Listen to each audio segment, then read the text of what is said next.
Worship is all about surrender. And in spirituality, it's only in surrender where we find true victory. Because when we surrender to the Lord, the power of the Lord becomes ours. And our trifle powers and energies stop resisting the divine. And divine will prevails in our lives. Napakarami pong mga pamilya ngayon nagkakawatak-watak. Marami mga kamag-anak, mga kapatid, magpipinsan, kakaibigan, nagkakalayo-layo. Many relationships get broken because we don't surrender our all to the Lord, especially our tongues. The way we talk, the words we say, break relationships. At yan ating pag-aaral ngayon kasama ng series on how to have peace in the family. And in this particular time, we're going to discuss, stop talking. If you want peace and love to prevail, there are things that are better not said. Dear God, we thank you for your kindness and goodness. And we thank you for the Bible that can become the basis for good behavior that has been effective for thousands of years. Teach us to steady our lives, especially in this onslaught of modernization, where many competing ideas fight for our loyalty. We ask you to continue to guide us that we may have wisdom to subscribe to the highest thought of all, and that is your thought, your universal, unchanging, powerful, and just thought. Patawarin niyo po kami sa aming mga kasalanan.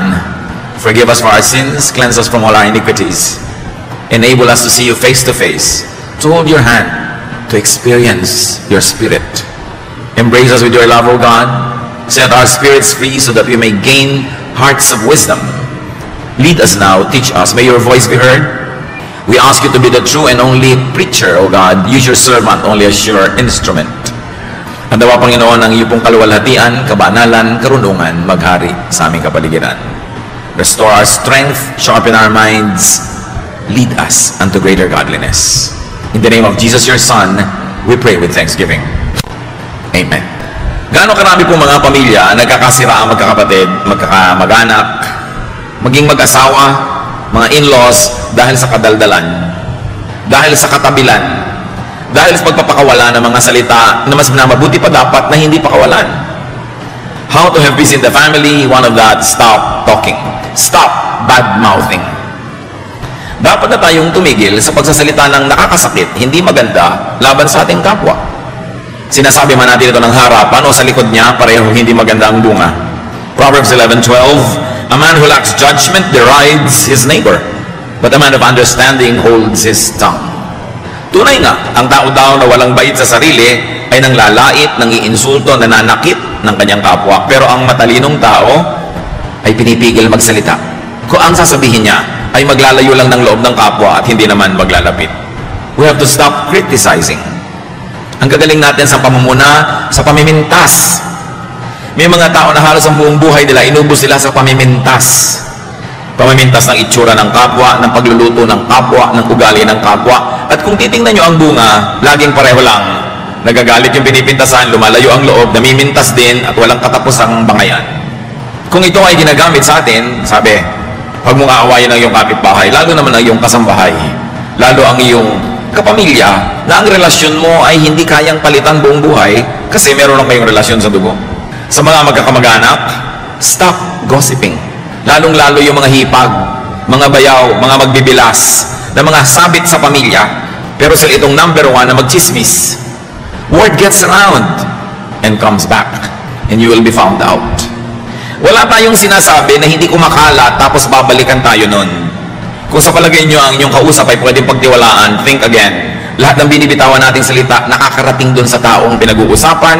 Ang nagiging bunga, nagtatampo, nagagalit, gagante, magsasalita din laban sa'yo, makakarating ngayon sa'yo, magsasalita ka uli na pabalik-balik at hindi ba na kayo napapagod sa walang katapusang pagtutunggali. Relationships will sour. People will become distant. Those that are supposed to be kind become unkind. Those that are supposed to help don't help. And this is not the kind of life we want. Proverbs 20:19, a gossip betrays a confidence. Yan daw mga sitsit, mga chismosa, pinagtataksilan niyan ang nagsasalita, ang nagtatapat o ang nagtitiwala. Kaya hindi marapat na patuloy na inulit-ulit ang mga kwento. Kung makarinig ka man na isang bagay tungkol kay person A, sa iyo na lang, huwag nang dalhin kay person B or C, dahil makakarating din yan kay A. Stop gossiping, especially about in-laws. Kumisan paboritong gawin niya ng mga magbibilas, pagchismisan ng mga hipag nila. Kung may magkakapatid, yung mga kanya mga asawa noon, pag nakikita-kita sa mga libing, sa lamay, kasalan, reunion, kunwari, nagkukwentuhan ng tahimik, pero ang pinagchichismisan nila, yung pamilya na sinamahan naman nila. Kung kayo napakasal sa isang pamilya, mahalin niyo yung pamilya na yon. At hindi nyo kailangang ibunyago, pag-usapan yung mga kahinaan ng pamilya na yon, na paboritong gawin talaga ng mga dalahirang hipag at mga magbibilas. You've got to love the family that you got involved in, because you are a part of that family. And keep sensitive matter within the family. Kailangan meron tayong pagtatapat, meron tayong loyalty sa ating mga pamilya. At nang sa ganon, magkaroon man ng problema, the family is united. One of the most difficult things in life is that when there is division within the family itself. Ang mga pamilyang magkakasama, united, nalalampasan, natatawid ang kahit anong problema. Pero pag sila na ang naging problema ng isa't isa, mas mahirap na yun solve. So you want to have peace? Stop hurting with words. Dapat na, lalo at meron na tayong record nito na tumigil ng pananakit ng kalooban ng kapwa sa pamamagitan ng mga salita. Tama na, lalo kung kayo above 40 or 50, talagang dapat natuto na tayo sa buhay.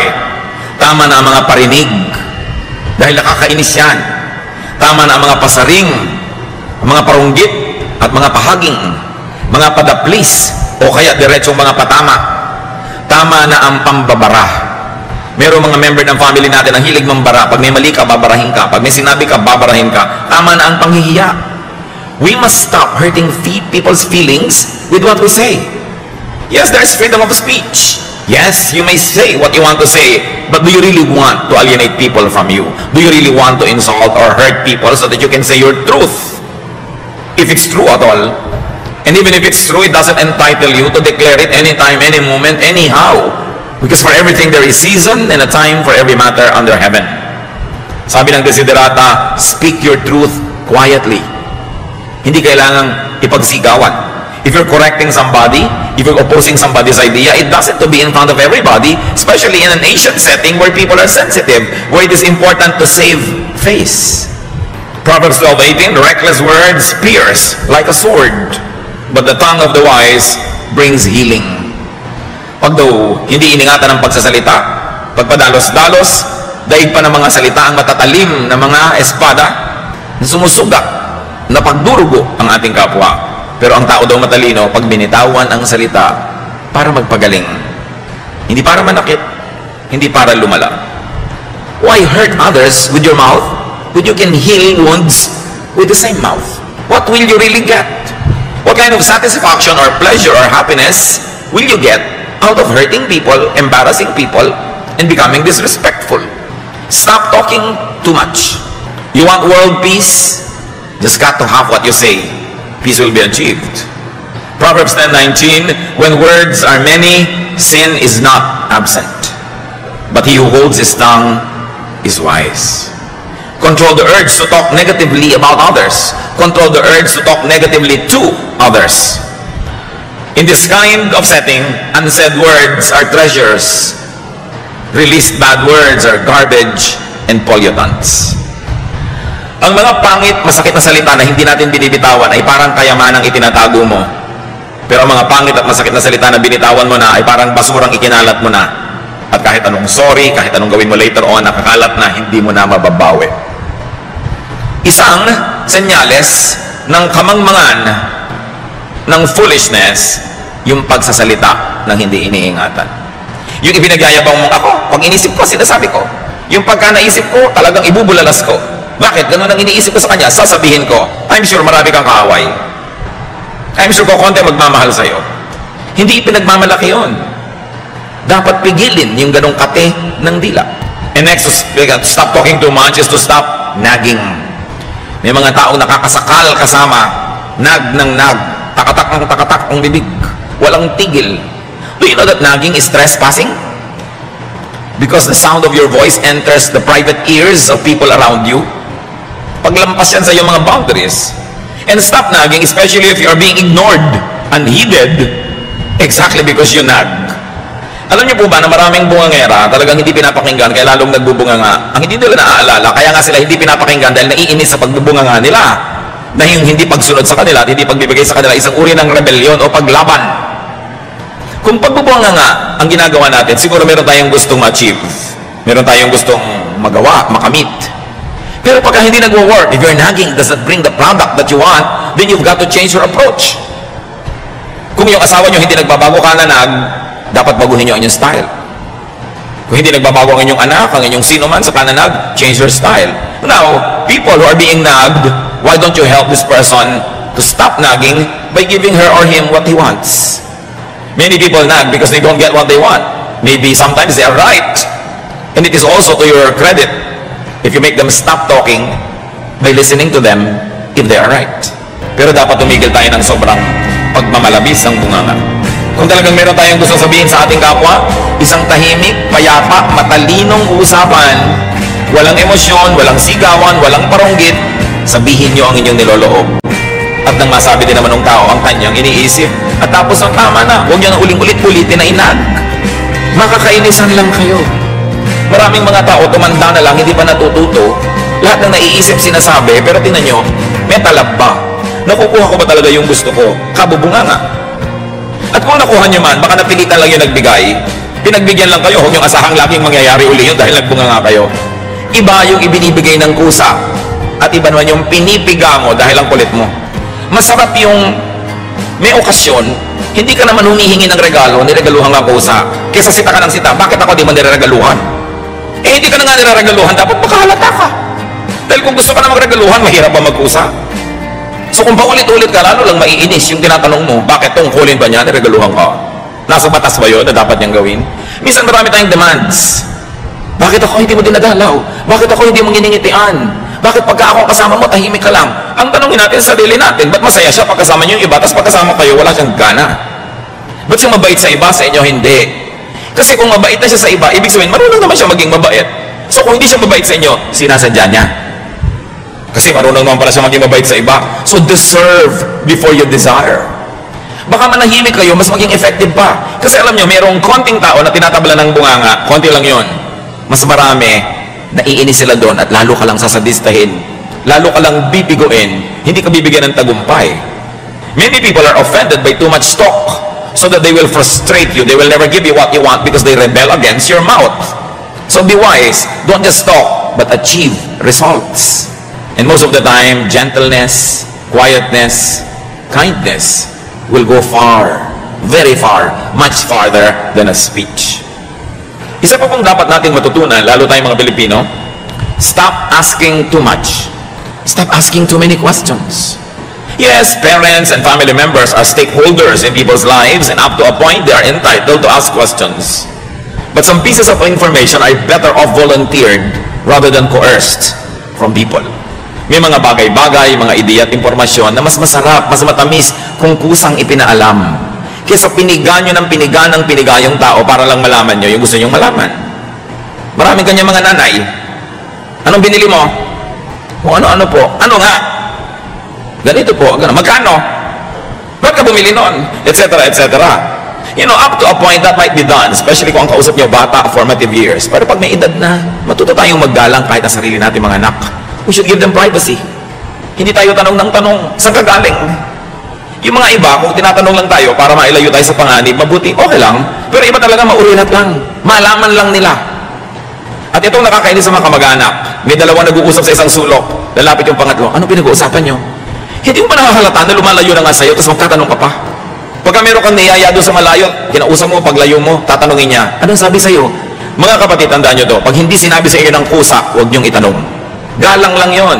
Sakit yan ng mga mangmang, yung nagtatanong nang hindi naman ibinibigay sa kanila yung sagot. At kung nakakahalata kayong ayaw kayong sagutin, tumigil kayo ng katatanong. Wala kayong karapatan na pasukin ang kaloob-looban ng utak ng inyong kapwa. Kahit pa nga inyong asawa, kahit pa inyong anak, kahit pa inyong magulang, lalong-lalo kung di nyo naman talaga ano-ano. Dahil kung gustong sabihin sa inyo ng tao ang isang bagay, hindi mahirap na kusain niya na sabihin. So maaaring hindi sinasabi dahil talagang sadya niya na ayaw ipaalam sa inyo. At mga kapatid, kung may araw ipaalam sa inyo, huwag nyo nang alamin. May dalawa kayong pinsan na namasyal, hindi kayo kasama. Bakit nyo pa aalamin? Para sumama loob nyo? Tapos para magtanong kayo, ba't hindi nyo ako isinama? Exactly, kaya ka namin hindi sinasama kasi nagtatanong ka ako, ba't hindi ka kasama? It doesn't work. Stop disrespecting people's privacy. Kahit ka nanay, kahit ka tatay, may hangganan. May paggalang ka dapat sa iyong kapwa. Huwag mag-urirat. At huwag laging sumabat sa usapan ng may usapan. Pagka mayroong taong nagte-text, huwag niyong silipin kung anong itine-text. At sa bahay niyo, kung may telepono, may tatawag, kinakausap yung isang tao, sikapin niyong lumayo para hindi niyo marinig. Hindi yung lalo pa kayong lumalapit, kunwari doon kayo naglalagay ng mga bulaklak, nagtatanggal ng mga alikabok, para talaga marinig nyo. Ugali talaga yan ng mga mangmang. Kung meron tayong paggalang sa sarili at sa ating kapwa, pag may nag-uusap at naririnig mo at hindi ka kasama sa usapan, gumagawa ka ng paraang lumayo para di mo marinig. Respeto ang tawag doon. Importante. Pag may nakita ka nakikipag-usap, lumayo na, paglapit sa'yo mo, bakit? Sinong kausap mo? Hintayin mo mong ikwento sa'yo kasi pag hindi ikinwento, hindi yung para sa'yo. Proverbs 20:19, avoid a man who talks too much. And if you're going to avoid somebody who talks too much, all the more that you avoid somebody who asks too much. Maraming mga tanong na hindi dapat itinatanong. May ipinapagawang bahay yung isang tao, mapapadaan kayo, tatanong agad, magkano na nagagastos mo? Anong pakialam mo? Magtanong ka lang kung magdo-donate ka. Pag sinabing kapusa-kapusa nga kami, nalaman mo, may padanagutan ka na tuloy ngayon. O teka, ito yung savings ko, bibigay ko sa'yo. Doon ka pala magtanong. Pero kung hindi ka magbibigay, huwag ka magtanong. Ang dami-dami natin itinatanong sa kapwa, magkano sweldo ng asawa mo sa Saudi? Anong pakialam mo doon? Ang dami nating mga kamangmangan na dapat tayong magising, mga nakakainis na ugali ng ating lahi. Sobrang manghimasok sa buhay ng may buhay. Pag may sarili na yung mga tao, private transaction nila yon, hayaan natin sila. Di ba kayo masasarapan nung nananahimik kayo biglang may lalapit? Alam mo, kanina nakausap ko si ganon, ganito na pag-usapan namin. Bino-volunteer. Ibig sabihin, gusto nila talaga kayong isali. Gusto talaga kayong pagtapatan o kaya ay hingi ng inyong opinion.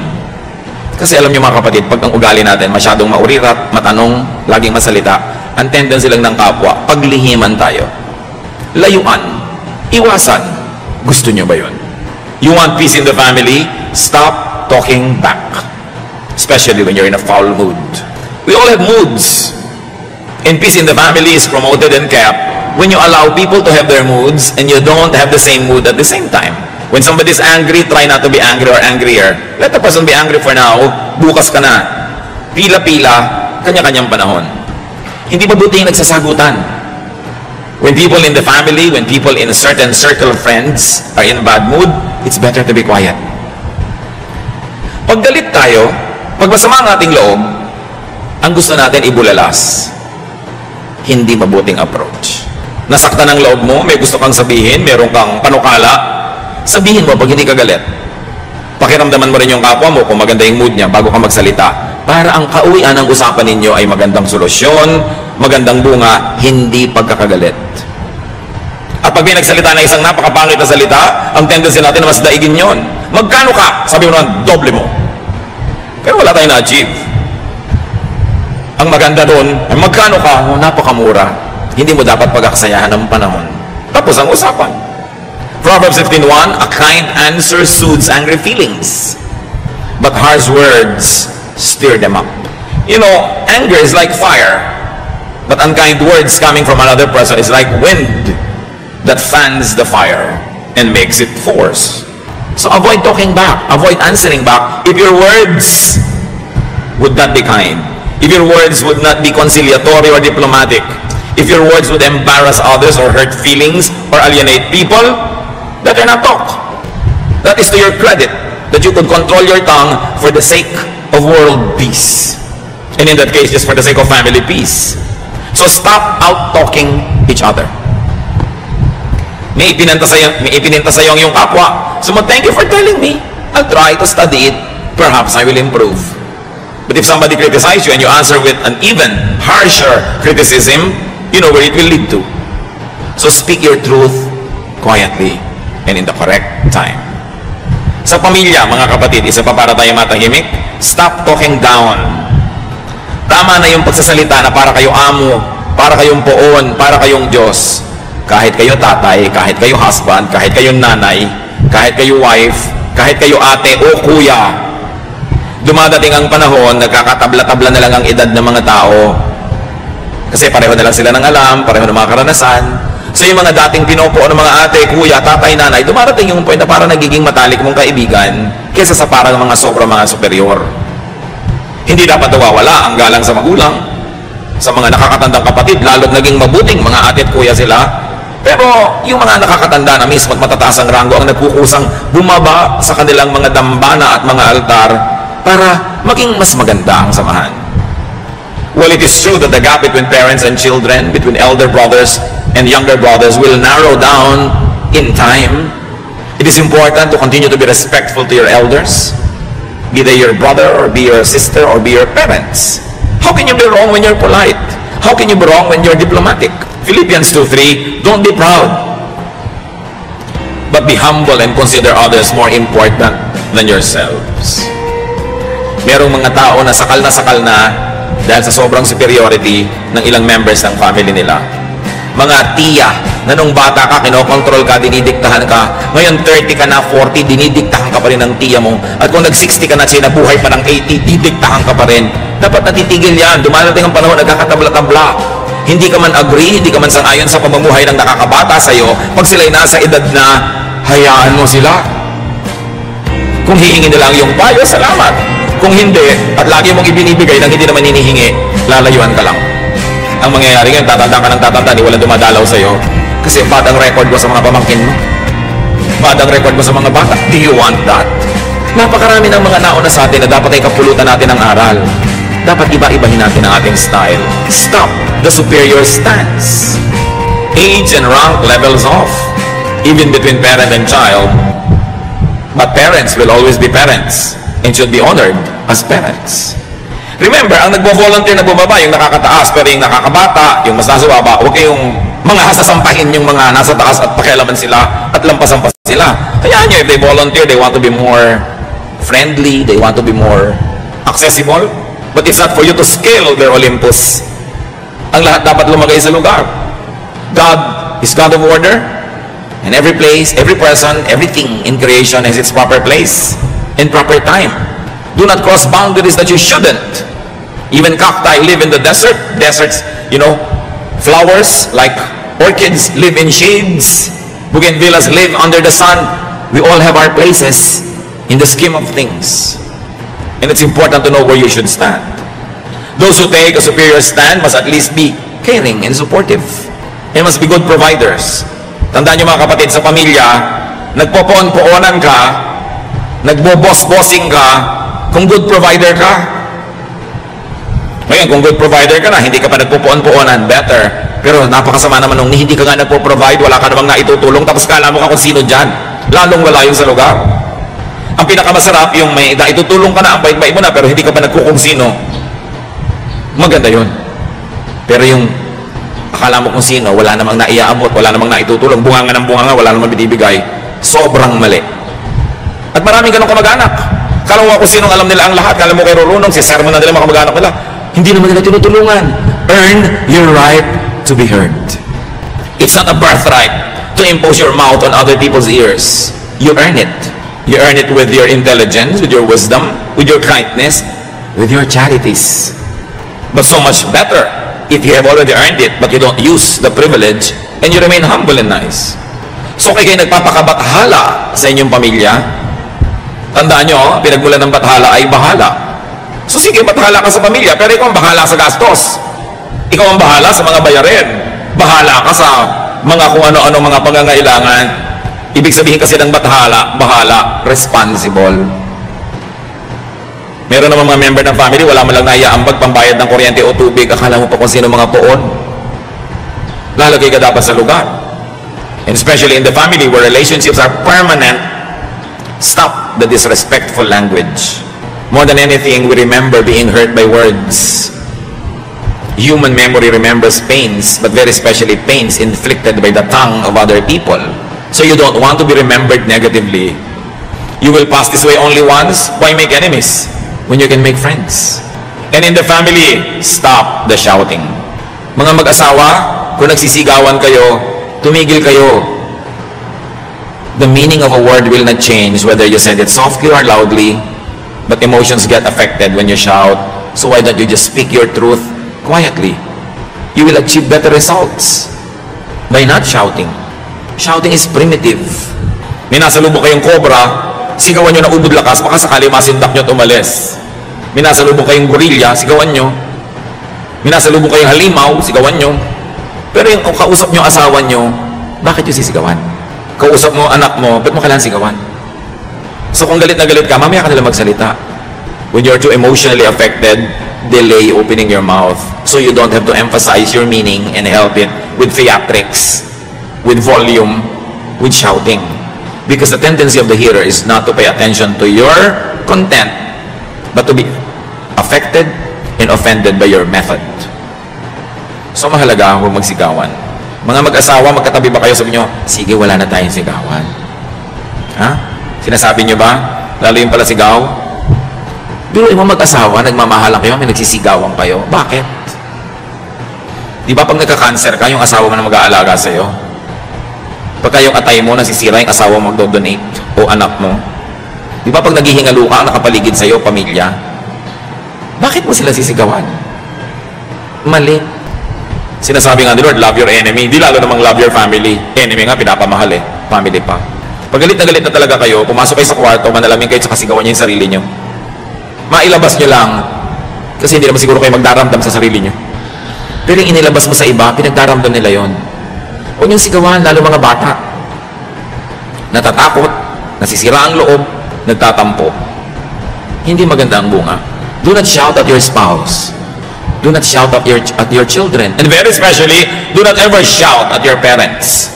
Dapat, kung may sasabihin ka, sabihin mo ng banayad. Families, you want to have peace? Stop replaying old woes. Tigilan ng hukayin ng mga bangkay ng nakaraan. Yung mga dating sama ng loob, na nakikita-kita na lang inuungkat. Mga bangkay na naaagnas na, hinuhukay pa sa libingan, pinaglalakad muli. Philippians 3:13, but one thing I do, forgetting what is behind and straining toward what is ahead. Sabi ni Paul, alam niyo kung meron akong ginagawa, nililimot ko na yung nakaraan. Tapos na eh. Bakit ko pagagalitin uli ang sarili ko? Bakit ko pagagalitin uli ang mga katabi ko at mga kausap? Ano ang uuwian ng sasabihin ko na pabalik-balikan kong galitin ang sarili ko? Malulugi lang ako, magagalit lang ang kapwa ko. We should be wise. Stop the blaming. Tama na ang tuusan. Tama na ang sumbatan. Lalo't na isumbat nyo na minsan. Pag naisumbat nyo na, bayad na. Pag isinumbat nyo uli, kayo na yung may utang. Tama na yan. Dapat tayong tablan ng salita ng Diyos. Hindi na didinig sa kanang tenga, lumalabas sa kaliwa. Igigit pa rin natin ang katigasan ng ating mga ulo. Baliwala ang lahat. We should move forward and stop provoking family members for showing their ugly side. Proverbs 15:1, a kind answer soothes angry feelings, but harsh words stir them up. Pag daw mabait, banayad, mapagpakumbaba ang ating sagot, galit man yung tao, huhu pa rin ang galit. Ang goal natin, magkasundo, hindi mag-away. So bakit ka magsasalita nung magpapagulo lalo at hindi magbibigay ng kapayapaan?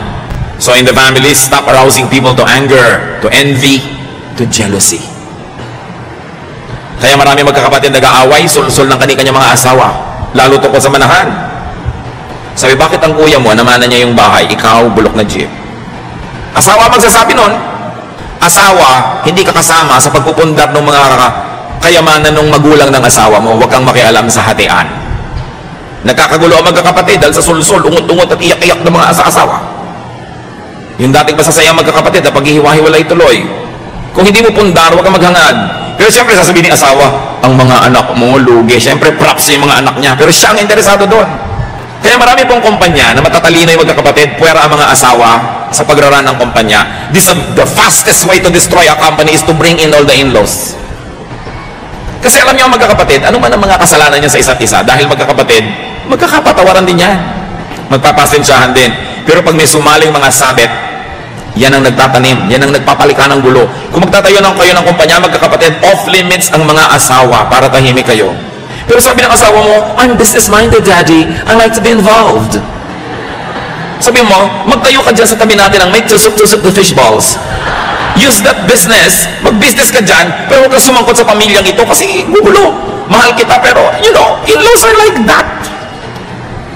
So magpakatalino kayo para ang tahimik ang pamilya. Galatians 5:26, let us not become conceited, provoking and envying each other. So stop talking in a harmful way. Ngayon sana mga kapatid, kung naririnig natin ito, huwag natin titigasan ang ating puso. Huwag natin gagalitin ang ating mga sarili. Ibaba ang ating loob. Tanggapin ang pagtutuwid ng mga salita ng Diyos. After all, these are all from the verses of the Bible. Huwag tanggihan.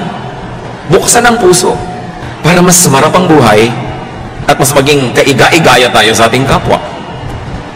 So you don't only stop talking in a harmful way, but you help people stop talking negatively by inspiring them with your kindness, with your love, with your good manners.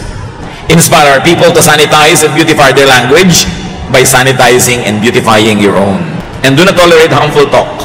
When people come to you talking negatively about other members of the family, don't participate. Discourage it. Huwag makinig sa mga bulong-bulong.